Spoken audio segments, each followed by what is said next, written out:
Ei, gente, bem-vindos a mais um Beleza no Comum. Essa semana nós vamos falar sobre um tema que mexe lá dentro, lá no seu interior. Tenho duas convidadas aqui que são, assim, especialistas no assunto, têm abençoado tantas pessoas para falar sobre isso. Eu não vou revelar a temática com você, não, você tem que ficar comigo até o final, mas eu tenho certeza que vai te abençoar, ou se não te abençoar, vai abençoar alguém que você conhece. Roda a vinheta, tem coisa boa para você aí.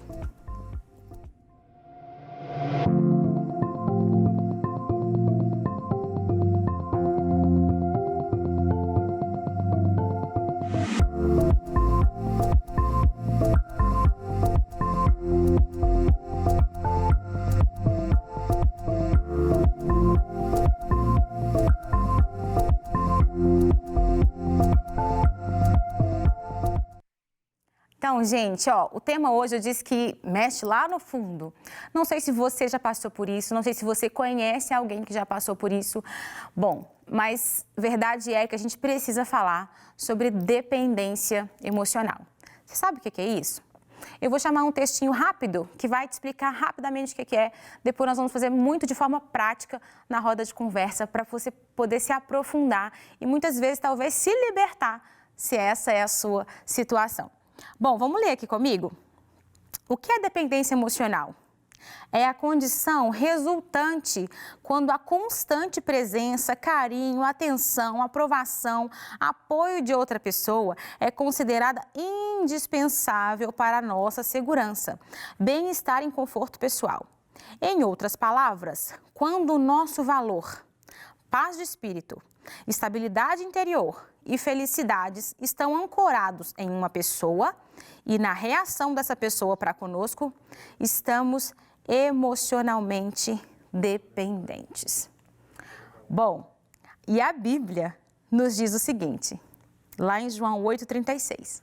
Se, pois, o Filho vos libertar, verdadeiramente sereis livres. A dependência emocional nada mais é que uma prisão da alma. Ela te aprisiona, ela te condiciona a um outro alguém, ela te condiciona à aceitação, ela te prende de uma forma geral. E são cadeias difíceis de romper, porque muitas vezes a gente nem sabe que a gente está nessa situação. E hoje o programa vai ser para esclarecer, para trazer luz sobre essa situação. E caso você esteja vivendo isso, ou caso você conheça alguém nessa situação, você vai poder abençoar essa pessoa ou vai poder ser abençoado através de tudo que nós vamos conversar hoje. Temos certeza que assim você vai viver melhor e livre de verdade. Eu já quero chamar a nossa roda de conversa, estou ansiosa para apresentar as minhas convidadas de hoje. Roda de conversa.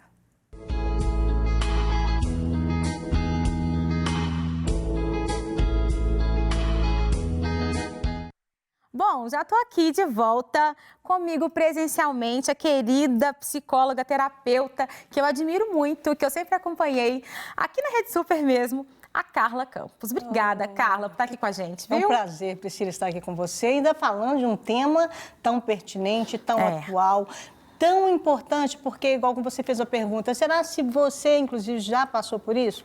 Eu já vou começar afirmando uma coisa, todo mundo já passou por isso. Por quê? A dependência começa na infância, né? Nós somos dependentes do papai, da mamãe, né? Bem bebezinho, nós dependemos desse outro, inclusive para romper, né, essa ligação de, até mesmo de vínculo, né, de apego. Se um apego ele é bem elaborado na infância, ele vai dar, inclusive, bons frutos na vida adulta. Sim. Mas se ele tem, né, alguns pontos que são divergentes, vai dar alguns problemas. E se ele tem pontos que são muito pesados, vão dar doenças.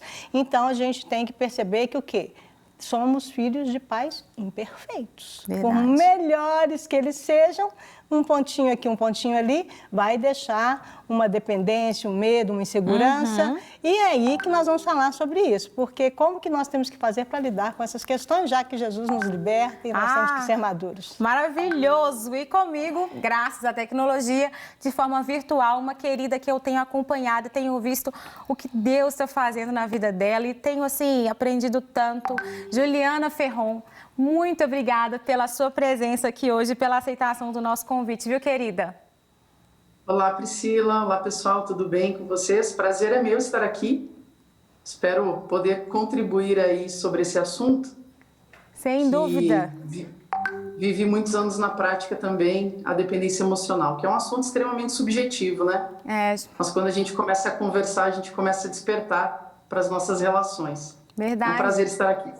Prazer é todo meu, sem dúvida. Gente, é exatamente isso que a Carla já introduziu, que a Juliana já introduziu, que todo mundo passa por isso, é muito subjetivo. Então, assim, tá vendo como é que você tem que escutar o papo até o final? Porque mesmo que às vezes você ache que você não tá nessa situação, vai que, né? Vai que. Vai que, né? E assim, gente, porque é verdade, né? É difícil a gente se autoanalisar, não é? É difícil, mas necessário, né? Essa autoanálise, essa autorreflexão, esse autocrescimento e desenvolvimento, ele é algo que, inclusive, devemos aprender. E é o que a maioria das pessoas, inclusive, não sabem fazer. E um dos pontos, inclusive, dentro da dependência emocional, vem muito disso. Eu quero que o outro faça para mim, eu quero que o outro me faça feliz, eu quero que o outro resolva o meu problema, eu espero que o outro realmente venha e me faça e me transforme numa pessoa melhor. E é exatamente aí que está o erro. O outro não pode fazer nada disso. Sou eu mesmo que posso fazer e eu tenho que saber como que eu tenho que navegar dentro desse vínculo eu-outro, como que eu tenho que fazer para que eu consiga encontrar um equilíbrio dentro desse ser humano integral, né? Corpo, alma e espírito, como que eu posso navegar entre o que o mundo fala, o que o outro fala, o que eu quero, o que o mundo pede para me fazer e dentro das minhas carências, dos meus medos, como que lidar com isso. Então, isso é muito importante, a gente fazer essa autoanálise, a gente saber o que é o nosso mundo, o que é a nossa cara, aonde que eu quero chegar, o que eu quero ser, para que eu dê conta de lidar com esses conflitos internos que vêm dentro de nós desde pequeno. Desde sempre, né? Ô, Juliana, como é que você definiria pra gente essa dependência emocional com as suas vivências, assim, que você pode falar de forma muito prática, assim? Como é que você poderia falar pra gente o que seria isso, assim? Olha, Priscila, o relacionamento de dependência emocional, ele é um relacionamento tóxico, né? Doente. E não é fácil de identificar justamente porque ele é muito confundido com o amor excessivo, né? Eu acho que eu amo demais, eu acho que eu protejo demais, eu acho que eu zelo demais, então ele é muito fácil de ser confundido com o amor verdadeiro. E é interessante que ele pode estar presente em qualquer tipo de relação. A gente acha que o relacionamento de dependência emocional ele é exclusivamente para namorados ou para casais, por exemplo, mas na verdade ele está muito presente na vida de pais e filhos, de líderes e liderados, um relacionamento tóxico, um relacionamento que infla, né? Um relacionamento possessivo, que anula as partes envolvidas, que causa anulação da sua individualidade, e você não vê que está dentro de um relacionamento de dependência emocional, porque você tem alguns benefícios, né, alguns ganhos desse relacionamento.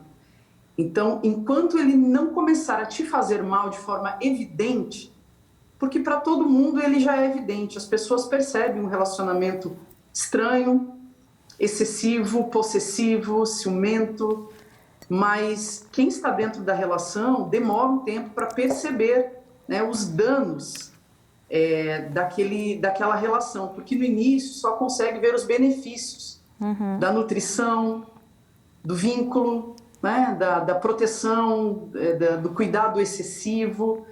Então, quando aquilo começa a te fazer mal, dentro de relacionamentos abusivos, dentro de relacionamentos que te sufocam, acende uma luzinha vermelha e você começa a ver que tem alguma coisa errada nessa relação, mas você não consegue nomear, né? Você não consegue dizer o que é. Só sabe que está te fazendo mal, né? Por todo esse excesso de cuidado, de presença, de zelo, que se confunde com amor. Então, é isso. Acho que é um relacionamento que te anula, anula a sua individualidade, anula a sua singularidade, anula a sua identidade, porque o seu mundo passa a ser em torno do outro, né? De suprir o outro, de agradar o outro, de estar com o outro. Ótimo. É interessante que, eu não sei quanto tempo eu posso falar, mas esse nome, né, dependência, ele tem vários outros nomes que falam para o mesmo relacionamento patológico, que é relacionamento, dependência de vínculo, dependência afetiva, não só dependência emocional. Eu gosto muito desse nome, dependência de vínculo, Priscila, porque ele traduz assim o que é o desespero de um dependente emocional, é o desespero pelo vínculo. Sim, sim, sim. Vínculo. Isso é muito interessante e eu acho que é até um desafio para quem ajuda as pessoas, né, Carla? Igual você que é terapeuta, mostrar isso para a pessoa, assim, colocar um espelho para ela poder ver isso, né? Sim, a pessoa buscar desenvolver uma inteligência emocional, né? Então, em vez de ficar nessa dependência emocional, ela começar a desenvolver a inteligência que ela tem para que esse vínculo seja um vínculo saudável. Assim como a Juliana disse a respeito da questão de várias ligações que tem nessa dependência, ela realmente acontece não apenas na relação do casal, mas também até na relação de amigos. Às vezes, inclusive, essa dependência, eu preciso de você para que você saia comigo, você não pode ser mais amigo de ninguém, só meu. Sim. Então, aqueles tempos, esse vínculo com um profissional, com um colega de trabalho, com alguém da família, Então, essa dependência, as pessoas acham que é só bem dentro desse nível marido e mulher, pai e filho, mas não, ele se apresenta em várias outras áreas da vida da pessoa, tanto profissional como espiritual, como até mesmo nos vínculos relacionais, porque a pessoa, na realidade, ela não consegue se sentir totalmente livre para ela conseguir estabelecer uma felicidade, encontrar os objetivos e os alvos. E aí, por que é o lado da subjetividade ela é tão complexa? Porque a maioria disso começa lá atrás, né? Começa dentro da relação pai e filho.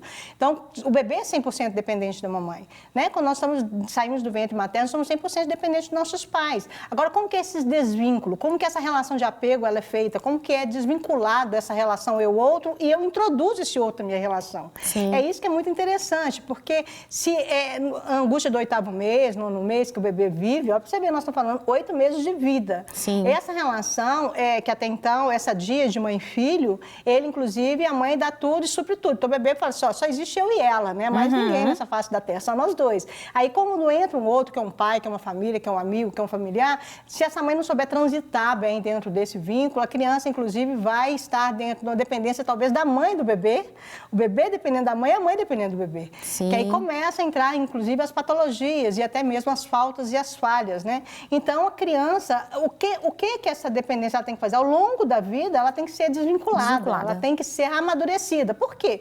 À medida que eu vou conseguindo, inclusive, desenvolver meu vínculo com o outro, que eu vou estabelecendo relações saudáveis com as pessoas, que eu vou, inclusive, deixando com que, vamos colocar, por exemplo, eu sou capaz, eu dou conta, eu consigo. Eu preciso da relação com ela? Sim, mas eu posso acrescentar alguma coisa com ela. Mas o que é a dependência emocional? Não, eu preciso o tempo todo da Priscila na minha vida, porque se você me largar, eu não vou ser feliz. Eu não consigo, inclusive, fazer esse programa se você não me der todas as direções. Você tem que ficar o tempo todo olhando para mim. Você não pode conversar com a outra pessoa lá se não ficar olhando para mim. Então, são pensamentos, são prisões, que agora pegue bem essa palavra, são feridas na alma, que se a pessoa não curar, isso vai trazer para ela dificuldade de se relacionar bem com ela mesma e com o outro.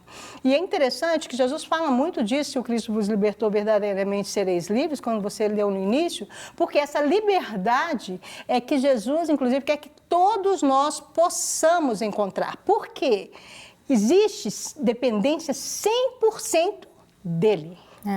Somos 100% dependentes do Senhor, porque Ele é muito além da nossa capacidade e das nossas falhas, né? Sim. Então, assim, lá em Jeremias, né, o Senhor fala, né, que se a gente buscar Ele de todo o coração, a gente vai encontrar. Por quê? Se a gente buscar, Ele se deixa encontrar. Porque Ele, inclusive, é que abre o potencial máximo que Ele tem, que nós não temos, para completar o quê? As nossas feridas. Então, a presença de Deus, que é amar a Deus, amar a você e depois ao outro, por incrível que pareça, gente, essa ordem faz toda a diferença. É Ele, eu, o outro. Não dá para ser o outro, eu e Deus. Eu, o outro e Deus. É Deus, eu, outro. Como ela fala a respeito do amor, é um amor que realmente é saudável. É um amor que vem do Pai, que equilibra o meu amor e que eu posso transitar nessa relação de amor com o outro, que é de uma maneira onde que eu consigo dar aquilo que eu tenho de bom. Para que haja uma relação de troca. Eu dou e eu recebo. E a dependência não. Eu preciso 100% de você. Então, são pensamentos e crenças de que, inclusive, medos de rejeição, medos da crítica, medo de ser abandonado, são medos de que eu não vou dar conta, que eu não vou conseguir. Inclusive, com pensamentos muito, às vezes, triviais, que a gente canta-se muito no mundo até aí, né? Fala, sem você eu não sou ninguém, eu sou nada sem você na minha vida, e vai por aí afora, né? São falas que as pessoas, inclusive, acham assim, normais, né? Porque, às vezes, a dependência, ela é tão normalizada e traz tantos danos que eles se tornam, assim, a dor se torna até normal para quem é dependente emocional, né? Exatamente. E isso, eu já queria que a gente falasse das consequências de uma pessoa que vive uma relação de dependência emocional, as consequências visíveis e aquelas invisíveis também, que a gente pode ver e pode entender que são sequelas de uma relação tão prejudicial como essa, Juliana. Conta pra gente aí a sua perspectiva sobre esses possíveis danos, tanto os danos visíveis quanto os invisíveis. Sim, Priscila, são muitos danos, né? E às vezes difícil ou demorados para perceber. É um dos principais no meu entendimento, porque vivi também muitos relacionamentos de dependência emocional antes de conhecer a Cristo. Um dos principais danos é justamente a liberdade, né? Não há liberdade dentro de um relacionamento de dependência emocional. É um relacionamento baseado no controle, né? No controle, no medo de ser abandonado, no medo de ser deixado. E o amor, ele vem justamente se opondo, né, a esse aprisionamento que a doutora falou também. A dependência emocional é uma relação baseada na posse, no controle do outro. Né? Um relacionamento de amor, ele deixa o outro livre para escolher estar com você. A dependência emocional, ele te aprisiona muitas vezes numa relação já fracassada, numa relação sem respeito, onde os participantes não conseguem abrir mão da relação justamente por conta do vínculo, né, que mantém aquela linha de nutrição ilusória de que você está sendo cuidado e nutrido por alguém, que existe alguém do outro lado por você e com você sempre. Então, é um tipo de relação onde o ser humano se permite viver dentro de relações abusivas, abuso emocional, abuso verbal, maus tratos, humilhações, privações muitas vezes profundas, né? Tudo para não perder o seu vínculo, aquela pessoa que você elegeu para te nutrir, para te cuidar, para te salvar. Então, você se submete muitas vezes a relacionamentos que não tem mais respeito, que já está falido, que não tem futuro, que só há desrespeito, mas você não abre mão daquela relação pelo desespero de do vínculo, né? Imaginar ficar só. Porque o maior medo do dependente emocional não é estar sem aquela pessoa, porque ela vai encontrar outra. O medo real do dependente emocional é estar sozinho, porque sozinho ele precisa entrar em contato com a pessoa que ele menos ama e menos conhece, que é ele. Né? Então, o desespero do dependente emocional, e aí ele deixa de se respeitar, mas ele não abre mão de um relacionamento fracassado para não se ver sozinho, para não se encontrar sozinho. Porque uma vez se encontrando sozinho, ele vai ter que justamente lidar, né, e entrar em contato com essa pessoa que ele menos valoriza e que ele menos conhece, que é ele mesmo. Né? Então,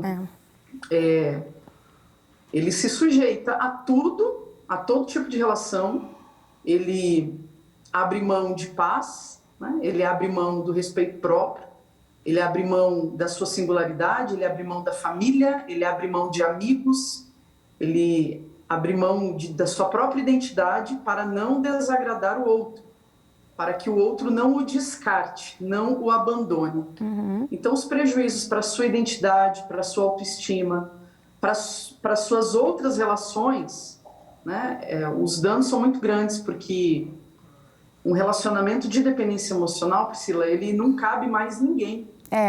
A não ser os dois. E aí é complicado, porque você vive uma vida em função de uma outra pessoa. Né? É uma dependência e uma codependência. Geralmente, a pessoa que realmente já está num relacionamento abusivo, ela também tem uma dependência que ela é uma codependência. Né? Os dois, inclusive, estão feridos e buscando curar as suas feridas um com o outro. Doutora Carla, no consultório, assim, é um desafio para você mostrar isso para os seus pacientes, assim, né? De uma Primeira coisa, para a pessoa chegar até o consultório, ainda tem que ser um desafio, caminho, porque né? tem que a pessoa começar a enxergar que ela está naquele quadro. quadro.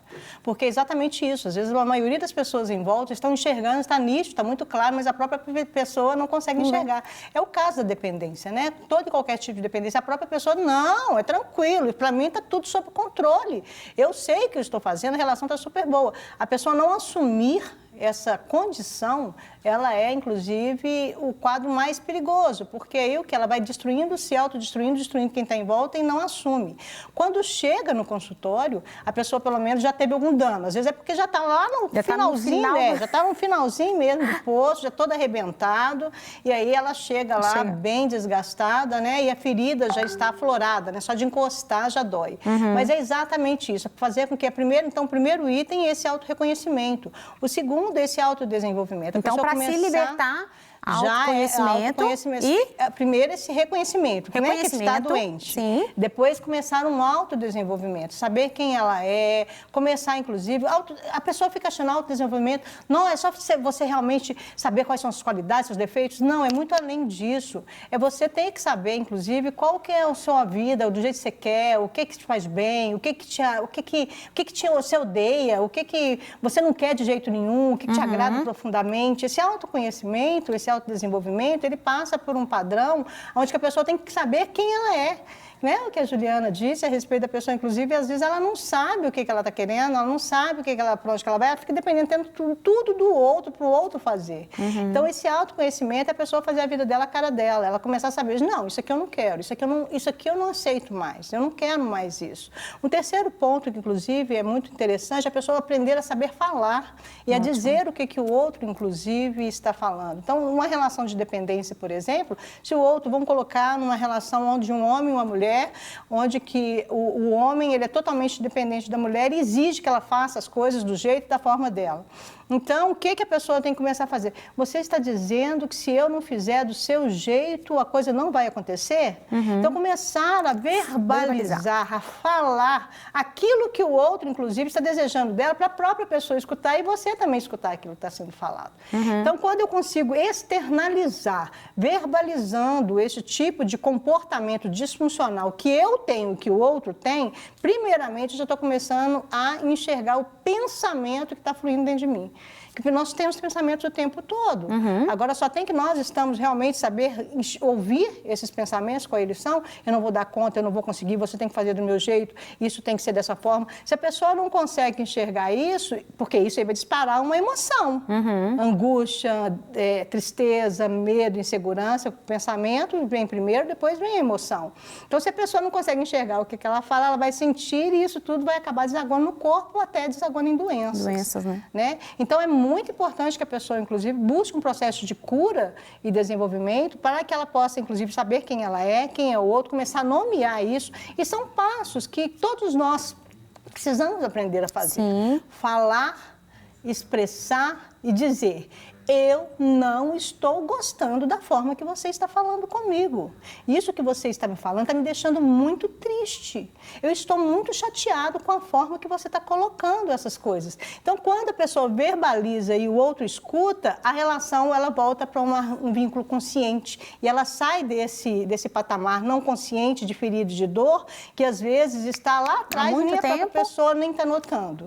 E às vezes isso é até nos vínculos comuns, né? Igual eu disse, na relação de amizade, de liderança, dessas pessoas que tem que ser tudo do meu jeito, da minha forma, da maneira que eu quero. Por quê? Não aceita negação, não aceita crítica. Por que tem que ser tudo do meu jeito? Porque eu estava falando contigo que às vezes está muito mais no nosso dia a dia, tem as dependências que elas são realmente doentias, que já são nocivas e estão prejudicando a qualidade de vida da pessoa, mas tem relações que no dia a dia tem uma dependência, assim, que o outro faça e viva do jeito que eu quero. E a codependência, igual você falou, né? Gente, eu queria lançar para vocês aqui uma última colocação, que passou muito rápido, já estou recebendo a mensagem ali que a gente tem que ir para o final, mas olha, rapidamente eu queria que vocês duas falassem para mim assim, tem como a gente manter um relacionamento? Por exemplo, eu tenho uma relação de dependência emocional com o meu filho, tem como essa relação passar a ser saudável sem eu desvincular, sem eu quebrar o vínculo? Ou eu tenho essa relação de dependência emocional com um amigo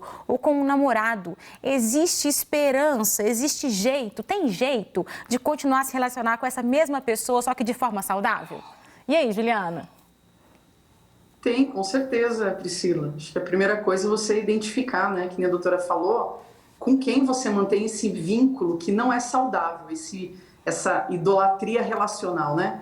Porque a dependência emocional, ela também, no campo espiritual, ela também é uma idolatria.